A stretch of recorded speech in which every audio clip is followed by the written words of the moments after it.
జై గురుదత్త శ్రీ గురుదత్త. ఓం సాయిరాం. శ్రీ గురు చరిత్ర అధ్యాయం 9. శ్రీ గణేశాయ నమః. శ్రీ సరస్వత్యై నమః. శ్రీ గురుభ్యోన్నమః. సిద్ధ సరస్వతి నామధారకునితో ఇంకా ఇలా చెప్పారు. శ్రీపాదుల రూపంలో అవతరించిన దత్తాత్రేయ స్వామి సాక్షాత్తు భగవంతుడు, సకల తీర్థస్వరూపుడు. అయినా కూడా సాధకులకు సన్మార్గం చూపడానికి ప్రతిరోజు 3 కాలాలలోనూ కృష్ణానదికి వెళ్ళి స్నానము, అర్ఘ్యము మొదలైన విధులన్నీ నిర్వర్తించుకుని మఠానికి తిరిగి వస్తుండేవారు. ఎవరి కృపాదృష్టి వలన భక్తులకు గంగా స్నాన ఫలం కంటే కూడా ఎక్కువ పవిత్రత, పుణ్యము కలుగుతాయో అటువంటి స్వామికి నదీ స్నానం వలన కలగబోయే పుణ్యం ఏముంటుంది? ఆ గ్రామంలో ఒక చాకలి ఉండేవాడు. ఒక రోజతడు కృష్ణానదిలో బట్టలు ఉతుకుతుండగా శ్రీపాద స్వామి స్నానానికని అక్కడికి వచ్చారు. ప్రశాంతత, దివ్య వర్చస్సులతో వెలిగిపోతున్న స్వామిని చూడగానే ఆ చాకలివాని హృదయంలో ఆయనపై అపారమైన భక్తి శ్రద్ధలు కలిగాయి. వారి రూపాన్ని చూస్తుంటేనే అతని మనస్సుకెంతో శాంతి, చెప్పలేని ఆనందము కలుగుతున్నాయి. నాటి నుండి అతడు స్వామి నదీ స్నానానికి వచ్చినప్పుడల్లా దారిలో ఆయనకు సాష్టాంగ నమస్కారం చేసుకుంటుండేవాడు.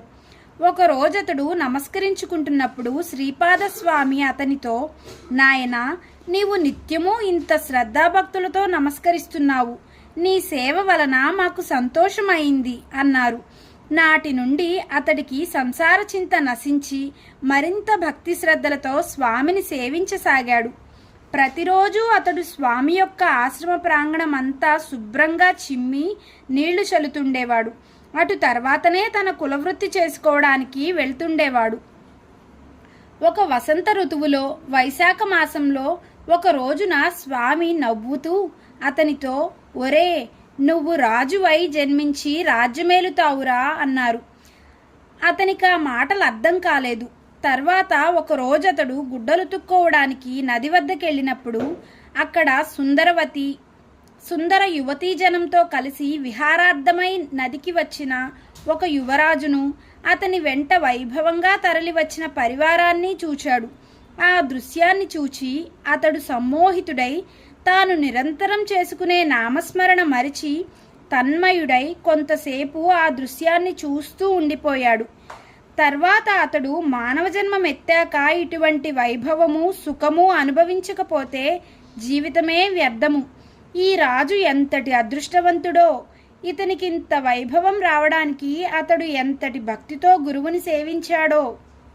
నాకిటువంటి వైభవం ప్రాప్తించడం కలలోని మాట అనుకున్నాడు. ఇంతలో మధ్యాహ్నమైంది. శ్రీపాద స్వామి స్నానం చేయడానికి నదికి వచ్చారు. అతడు స్వామికి నమస్కరించి, స్వామి, ఆ యవనరాజు యొక్క వైభవం చూస్తుంటే ఆశ్చర్యము, సంతోషము కలుగుతున్నాయి అని మళ్ళీ, అజ్ఞానం వలన నేనిలా భ్రమించానే గాని నిజానికి మీ స్థితియే నిజమైన సౌఖ్యం ఇవ్వగలదని ఇప్పుడు తోస్తున్నది అన్నాడు. శ్రీపాద స్వామి, దానికేమున్నది? నీవు పుట్టినది మొదలు కష్టం చేసుకునే జీవిస్తున్నావు. అందువలన అతనిని చూడగానే నీకు రాజ్యభోగాలపై ప్రీతి కలగడంలో ఆశ్చర్యమేమీ లేదు. నాయనా, నీవు రాజువు కావాలని మనస్ఫూర్తిగా కోరుకున్నావు కదా, నిస్సంకోచంగా చెప్పు అన్నారు. చాకలి వెంటనే స్వామికి నమస్కరించి, స్వామి, నా అజ్ఞానం మన్నించి నన్ను అనుగ్రహించు అని వేడుకున్నాడు. స్వామి, నాయనా, మనస్సులో బలంగా కలిగిన సంకల్పం నెరవేరవలసిందే. లేకుంటే ఇలాంటి వాసనలు మిగిలి ఉన్నంత వరకు మళ్ళీ మళ్ళీ జన్మిస్తుండవలసిందే. నీకు ఆ రాజ్య సుఖాలు ఈ జన్మలోనే కావాలా, లేక మరుజన్మలో కావాలా? సంకోచించకుండా చెప్పు అన్నారు. అతడప్పుడు సిగ్గుతో తల వంచుకుని, నేను ముసలివాడనయ్యాను. ఈ జన్మలో అంతటి సుఖం లభించినా తృప్తిగా అనుభవించలేను. కనుక నాకవి మరుజన్మలో లభిస్తే వాటిని ఆ జన్మాంతము అనుభవించగలుగుతాను అన్నాడు. అప్పుడు స్వామి, నాయనా, ఇలాంటి కోరికలు తమోగుణం వలన కలుగుతాయి. అవి కలిగాక ఇంద్రియాలను, మనస్సును తృప్తిపరుచుకోవాలి. లేకుంటే మనసు నిర్మలమవక ఎన్నో జన్మలకు కారణమవుతుంది. నీలో రాజ్యకాంక్ష, సుఖలాలస బలీయంగా ఉన్నాయి.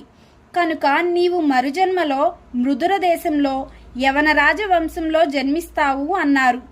అది విని రజకుడు, స్వామి, మీరిచ్చిన వరం నాకు ఇష్టమైనదే, కానీ వచ్చే జన్మలో నాకు రాజ్యం లభించినా నన్ను మీకు దూరం చేయవద్దు.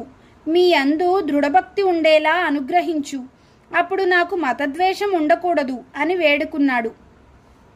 శ్రీపాదస్వామి, ఇప్పుడు నీవెట్టి వైభవం చూశావో అట్టిదే మరుజన్మలో పొందుతావు. అప్పుడు మేము అవతరించవలసిన అవసరం వస్తుంది. అప్పుడు మేము నృసింహ సరస్వతి అనే సన్యాసి రూపంలో ఉంటాము. వృద్ధాప్యంలో నీకు మా దర్శనం అవుతుంది. తక్షణమే నీకు జ్ఞానోదయం అవుతుంది. భయం లేదు. ఇక నీవు వెళ్ళి రావచ్చు అని ఆశీర్వదించి ఒక వింతైన నవ్వుతో అతని వైపు చూశారు. ఆ రజకుడు అక్కడికక్కడే క్రిందపడి మరణించాడు. శ్రీపాదులు ఇలాంటి లీలలెన్నో చేసి భక్తులను అనుగ్రహిస్తూ ఇంకొంతకాలం కురూపురంలోనే ఉన్నారు. ఆయన నివాసం వలన ఆ కురూపురం ఎంతో ప్రసిద్ధికెక్కింది. ఒకప్పుడు ఆయన, నేనింతకు ముందు అంబికకు జీవితాంతము శివపూజ చేస్తే మరుజన్మలో నా వంటి పుత్రుడు కలుగుతాడని ఆశీర్వదించాను. నాతో సమానుడు మరొకడు లేడు గనుక నేనే ఆమె గర్భవాసాన అవతరించి నా మాట నిలబెట్టుకోవాలి అని తలచారు. అటు తర్వాత ఒక ఆశ్వయుజ మాసం కృష్ణపక్ష ద్వాదశి హస్తానక్షత్రము నాడు శ్రీపాద శ్రీవల్లభులు కృష్ణానదిలో మునిగి అంతర్హితులై మరొక చోట వేరు రూపంలో అవతరించారు. అయినప్పటికీ సూక్ష్మ రూపంలో ఇక్కడే ఉన్నారని తెలిపే సంఘటనలు ఎన్నో ఉన్నాయి. భక్తి శ్రద్ధలతో కురూపురం దర్శించే వారికి ఆ స్వామి ప్రత్యక్షుడే. అందువలనే కురూపురం అంతటి శ్రేష్టమైన క్షేత్రం. శ్రీ దత్తాయ గురవే నమః. శ్రీ శ్రీపాద శ్రీవల్లభాయ నమః. శ్రీ నృసింహ సరస్వత్యై నమః. జై గురుదత్త.